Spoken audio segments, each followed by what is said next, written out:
Bună ziua, dragi prieteni! Sunt Olga și vă spun bine ați venit la Secretele Grădinarului. Astăzi vom vorbi despre o problemă legată de răsaduri de ardei. Am fost întrebată de multe ori anul acesta și întrebarea a fost legată de frunzele răsadurilor de ardei și anume răsucirea acestora. De ce se răsucesc frunzele răsadurilor de ardei? În primul rând, este foarte bine că m-ați întrebat acest lucru, pentru că această stare, această formă pe care o capătă frunză nu este absolut normală și nu este naturală. În primul rând, atunci când întâmpinăm astfel de problemă, trebuie să verificăm existența dăunătorilor, pentru că atât afidele, cât și tripșii sau acarienii pot provoca această răsucire. Tocmai de aceea verificați cu atenție frunzele plantelor dumneavoastră pentru existența acestor dăunători. Dacă ați observat că, într-adevăr, acești dăunători sunt prezenți pe răsadurile dumneavoastră, atunci trebuie să interveniți cât mai rapid. Folosiți un insectoacaricid bio, că există în ziua de azi și astfel de biopreparate, de exemplu pe bază de Bacillus thuringiensis, și repetați tratamentele de 3-4 ori, odată la 3-4 zile, și numai în așa fel puteți scăpa de acești dăunători, pentru că ei se înmulțesc repede, deja aceștia sunt foarte activi. Și la mine am observat la căpșuni, de exemplu, invazie de afide și am intervenit foarte repede, deja am făcut 2 tratamente. Și tocmai de aceea, dacă ați observat prezența dăunătorilor, interveniți cât mai rapid. Dacă dăunătorii nu sunt prezenți, ce se întâmplă atunci? Iată care sunt explicațiile. Dacă frunzele se răsucesc în sus, așa, se formează ca o bărcuță, atunci trebuie să știți că una dintre cele mai probabile cauze este udatul excesiv. Pentru că atunci când udăm răsadurile noastre în mod excesiv, nu uitați, nu este ca și în grădină când apa se poate duce, mai ales dacă avem un sol ușor.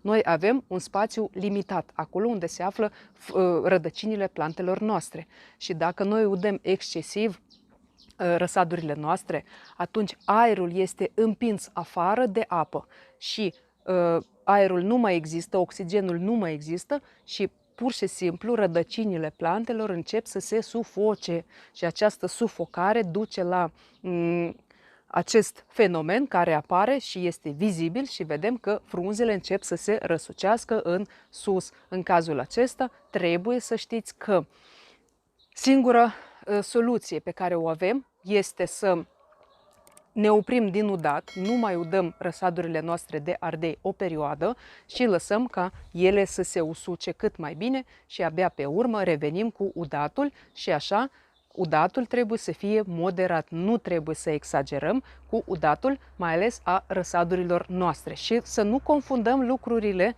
atunci când plantele noastre cresc în grădină. Dacă vorbim de ardei, ardeii într-adevăr consumă mult mai multă apă decât roșiile, de exemplu. Dar dacă vorbim de răsaduri, aici această regulă nu se aplică. Trebuie să urmărim întotdeauna plântuțele noastre și abia când este nevoie, atunci le udăm. O altă situație, atunci când frunzele ardeilor se răsucesc în jos și se formează așa ca o bulă. Deci au așa o formă ca și cum ar fi niște bule. În cazul acesta trebuie să știți că cel mai probabil este vorba de excesul de azot. Probabil că dumneavoastră ați folosit îngrășăminte sau fertilizanți pe bază de azot și ați cam exagerat cu concentrația sau le-ați folosit cam des. Tocmai de aceea nu mai fertilizați răsadurile dumneavoastră cu azot. În cazul acesta puteți interveni cu un fertilizant sau un îngrășământ pe bază de potasiu, pentru că atunci când am vorbit și despre roșii, în cazul în care roșiile au exces de azot, intervenim repede cu potasiu, pentru că potasiu este un fel de antagonist al azotului și în cazul acesta se va îndrepta toată această situație. Și încă o situație, atunci când observați că frunzele ardeilor dumneavoastră sunt, de exemplu, încrețite.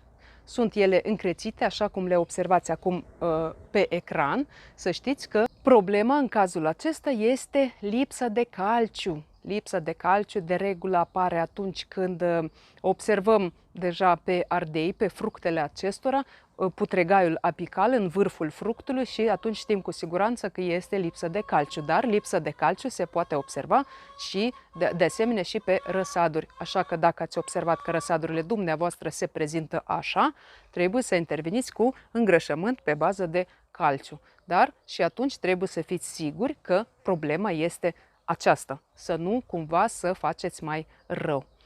Dragi prieteni, sper că v-am răspuns la această întrebare. Ați văzut că există câteva cazuri diferite, care după descriere pot fi aceleași, dar dacă intrăm în detalii, observăm că cauzele, dar și faptul cum arată frunzele ardeilor sunt diferite. Tocmai de aceea, când îmi spuneți că frunzele se răsucesc, eu vă cer fotografii, pentru că fără să vedem cum arată, cum se prezintă răsadurile, nu ne putem pronunța. Dragi prieteni, sper că am răspuns la această întrebare care vă îngrijorează atât de mult anul acesta și sper că sunteți mulțumiți de aceste explicații. Lăsați un like la acest video dacă îl considerați util și interesant. Nu uitați să vă abonați la canalul meu și să apăsați pe clopoțel, alegeți toate notificările ca să fiți notificați de fiecare dată când apare un episod nou. Iar eu vă doresc sănătate, spor în toate și recolte cât mai bogate. La revedere!